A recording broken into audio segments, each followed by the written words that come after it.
This is Top Flight, and we are back on our David Allan Coe journey.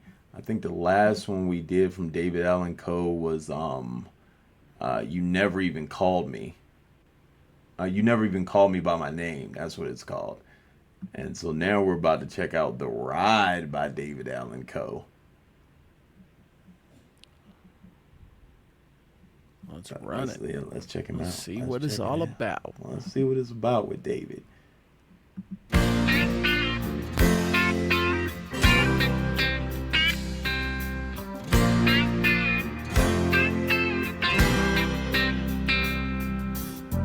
Well, I was thumbing from Montgomery.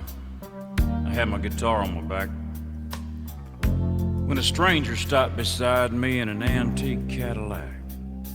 He was dressed like 1950, half drunk and hollow-eyed. He said, "It's a long walk to Nashville. Would you like to ride, son?"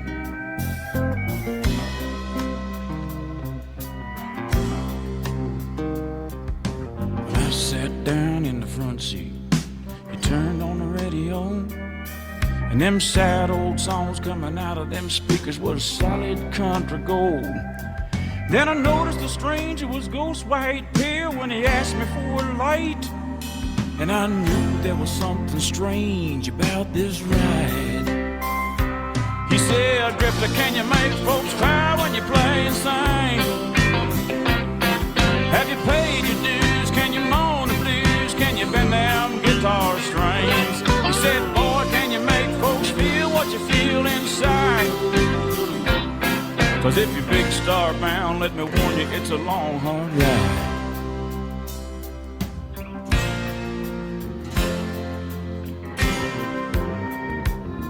Then he cried just south of Nashville, and he turned that car around. He said, "This is where you get off, boy, 'cause I'm going back to Alabama." As I stepped out of that Cadillac, I said, "Mister, many thanks." He said, "You don't have to call me Mister. The whole world called me Hank." He said, "Drifter, can you make folks cry when you play and sing? Have you paid your Talking dues? about our Can boy you Hank, moan the blues? Can you bend His that dad. guitar string?" He said, "Lord, can you make folks feel what you feel inside? But if you're big star bound, let me warn you, it's a long, hard ride." He said, "Drifter, can you make folks cry when you play and sing? Have you paid your dues? Can you moan the blues? Can you bend them guitar strings?" He said, "Boy, can you make folks feel what you feel inside? But if you're big star bound, let me warn you, it's a long, hard ride. If you're big star bound, let me warn you, it's a long, hard ride."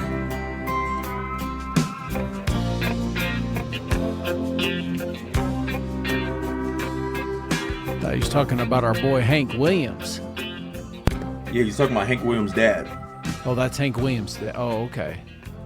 Yeah, because he's a ghost. So he's a ghost, so he passed away. But That's it why he's says- pale white. yeah. It says songwriter Gary Gentry wrote The Ride, and he claimed the lyrics were inspired by a surreal 4 a.m. supernatural encounter with Hank Williams, ghost, sitting on his couch in 1982. Gentry stated that he channeled the spirit of Williams to complete the song, which serves as a cautionary tale and a metaphor for an artist facing their own crossroads in the pursuit of fame. I like the songs they write for like between I think Gary and David Allan Coe, because remember that other one he had he was kind of like satire of like country artists and stuff like that, and he did that little play on like how to be a country artist and how to write a country song. You know what I'm saying? You got to do this and stuff like that. Yeah. He has dope ideas from like a different angle that like no one else is thinking of. Like I'm surprised no one else has written something from that angle of like seeing a ghost of, well, supposedly had the experience, but like seeing a ghost of a past musician and then what that ghost told them. And see, like in this one, he's basically saying like the ghost told him how like like basically like what the music industry was about. So, because it reminded me, Coulter Hall had that song, but that was like picking up. That was the devil driving, picking him up. I think we saw a song like that. Yeah, that was with the devil. This I know this one isn't the same, but I'm curious. What does Hank Williams Jr. think of this? I would wonder that too.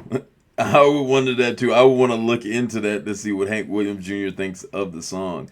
But remember, he had the one where he played with his dad, and his dad was the ghost. Yeah, that's his dad. I wonder how that feels. That's just crazy right there. Like, to me, to think even of like, who had, for the people who are fans of like Hank Williams Jr., David Allan Coe and stuff, out of Hank Williams and Hank Williams Jr., who has the biggest, I guess you can kind of say, impact on country music? Is it? I think it's different genres. It's different times. You know what I mean? Yeah, because his dad's like real, like it seems like real country, regular country, like what regular country sounds like, and then he has like the outlaw country. So I'm wondering if it's just that they're two different departments, and it's just kind of like it's not that many people to have without the other. Like you have to have Hank Williams to have Hank Williams Jr. for him to even create that style like that. And then there's supposedly another one which is even younger, Hank Williams Jr.'s son. I think it's Hank Williams III or something, but we haven't listened to him yet. But I'm wondering how would he feel? Was he super cool with David Allan Coe or even the Gentry dude? Because that's a that's a whole different Hank vibe. Williams Jr. when Hank Williams died? I don't think he really knew his dad like that. He was just like a, yeah. I think he was like a little kid. Let me see. Let's see. Yeah, Hank Williams Jr. was just 3 years old when his father passed away. All right. So it would also matter that relationship too, because if you didn't know him, you know what I'm saying? So it would like, I wonder how that is, because I know in like the rap world, if you wrote something and like my pops was like a popping rapper, you know what I'm saying? Like I'd feel some type of way, but it's like, even if it was positive, but I don't know, like I don't know how it comes to that point. Like, is Hank Williams like one of the, is his dad like one of the originators, or like what people will call like if they picked a Mount Rushmore of country music to start it off, would he be on there, and that's why everyone feels this way about him? Because we've seen multiple people talk about him, which is dope. You know what I'm saying? So I'm wondering like what that whole spiel is with David Allan Coe in that situation. And dope little vibe though, because that's a dope song to come up with to say like, yo, he came back and then he told me this, so this is why I'm doing this in the industry, or this is why I'm doing this with my music. He was asking, can you make the crowd cry? Can you make them, you know what I'm saying? Like that's a dope vibe to come from. You that make angle. Them feel what you feel. Yeah, exactly, yo. That was like a dope little. That was some a dope advice. one. So that's some real some real talk. Shout out to David Allan Coe. Let's go.